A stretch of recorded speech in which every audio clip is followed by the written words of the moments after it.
रामायण में सबसे शांत कौन था? राम। और सबसे तेज? लक्ष्मण। पर क्या तुम जानते हो, जिस लक्ष्मण ने रावण के पुत्र इंद्रजीत तक को मार गिराया, उसने पहले अपने भीतर के रावण को हराया था।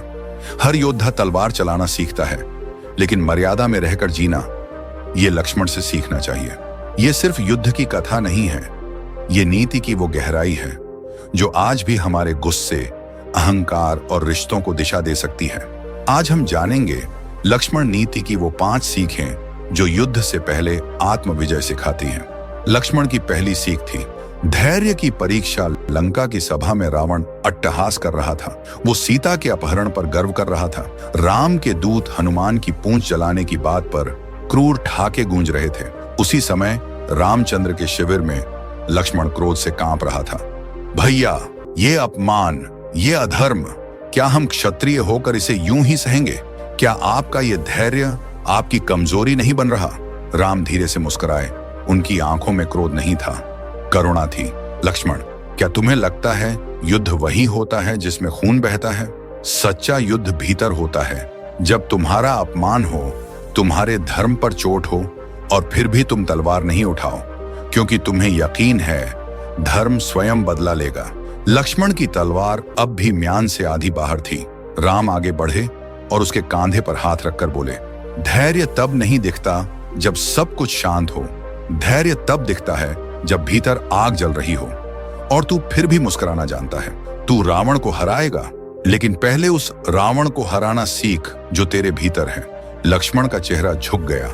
उसने तलवार वापस म्यान में डाली और वहीं से शुरू हुआ एक योद्धा से एक मर्यादा पुरुषार्थ बनने का सफर। शौर्य तलवार से नहीं, संयम से पहचाना जाता है।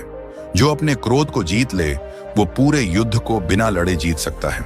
लक्ष्मण की दूसरी सीख थी मित्र और मर्यादा। जब मित्रता सत्ता बन जाए और सत्ता मत बन जाए, तो संबंध दरकते नहीं, टूटने लगते हैं। लक्ष्मण को भेजा गया एक मित्र को उसकी मर्यादा याद दिलाने के लिए, क्योंकि मित्रता जब मर्यादा से भटके तो तलवार उठाना भी प्रेम का ही रूप होता है। वनवास के दौरान राम ने अपना वचन निभाया, बाली को मारा और सुग्रीव को वानर राज बनाया।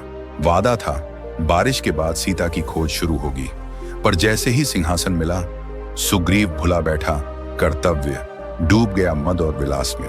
राम शांत भाव से लक्ष्मण से बोले, भाई, जब प्रेम वचन को पीछे छोड़ दे तो उसे स्मरण कराना चाहिए, पर क्रोध नहीं, चेतावनी के साथ। लक्ष्मण जवाब देते हुए बोले, भैया, वचन की रक्षा के लिए अगर मुझे रौद्र रूप लेना पड़े तो मैं पीछे नहीं हटूंगा।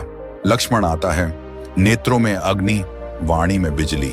अंगद सहम जाता है। तारामणित धैर्य से आगे आती है।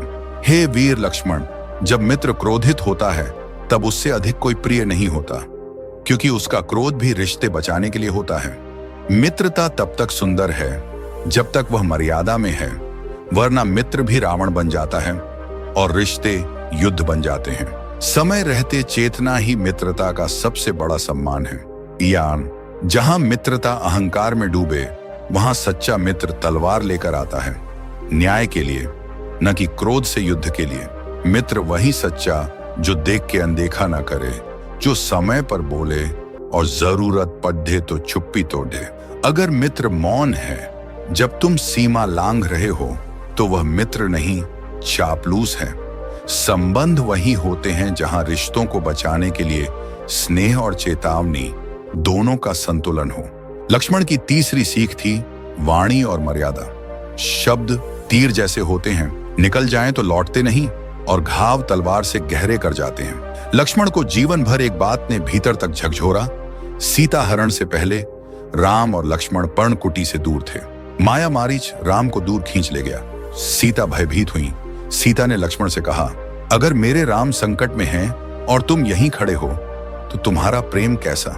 लक्ष्मण चुप रहा, पर जब सीता ने कठोर वाणी में कहा, कहीं तुम मेरे प्रति कोई दुर्भावना तो नहीं रखते, तब शब्द बाण बन गए।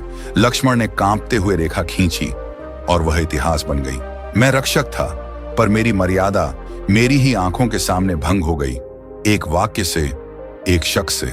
कभी कभी अपनों के कहे शब्द बाहरी शत्रु से ज्यादा गहरे वार करते हैं। क्रोध में कही गई बात प्रेम के 1000 शब्दों को मार देती है। वाणी की मर्यादा ही संबंधों की रक्षा करती है। जैसे लक्ष्मण रेखा ने सीता को राक्षस से न रोका, वैसे ही कटु वचन रिश्ते को भीतर से तोड़ देते हैं। संबंध मजबूत हों या नाजुक, उनमें शब्द ही धागा है। बोलो सोचकर, क्योंकि एक शब्द कभी वापस नहीं आता पर हमेशा याद रह जाता है। लक्ष्मण की चौथी सीख थी शक्ति और विनम्रता।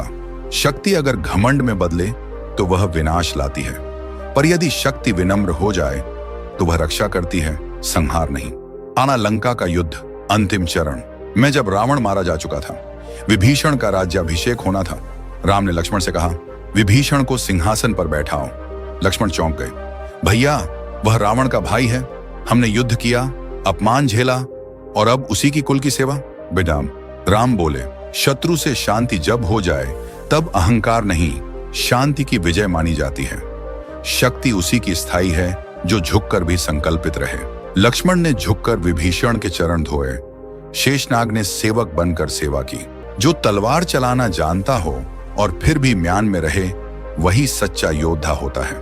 विनम्रता कोई कमजोरी नहीं, ये वो शक्ति है जो बड़े से बड़े को जीत लेती है। वह लक्ष्मण जिसने शत्रुओं को रौंदा, वही आज एक मित्र के लिए झुक गया, क्योंकि यही धर्म है। वो शक्ति अधूरी है जो झुकना न जाने, और वो विनम्रता अधूरी है जो डर से जन्मी हो। जब शक्ति विनम्रता से मिलती है, तब लक्ष्मण जैसा योद्धा जन्म लेता है। लक्ष्मण की 5वीं सीख थी कर्तव्य और भावनाएं। राम ने कहा, लक्ष्मण, अब तुम्हें मुझे छोड़ना होगा। राजधर्म की मर्यादा यही कहती है। लक्ष्मण चुप रहा। उसके चेहरे पर कोई आक्रोश नहीं था, बस आंखों में एक बात थी, क्या भाई से बड़ा कोई धर्म हो सकता है? लेकिन वह मुड़ा, सरयू तट की ओर बढ़ गया। जहां प्रेम और कर्तव्य टकराएं, वहां वीर वही है जो खुद को मिटा दे, पर धर्म को नहीं। भावनाएं बहुत कुछ कहती हैं, पर कर्तव्य सिर्फ एक ही बात कहता है, करो। लक्ष्मण ने त्याग नहीं किया, बलिदान दिया, और यही उसकी अंतिम जीत थी।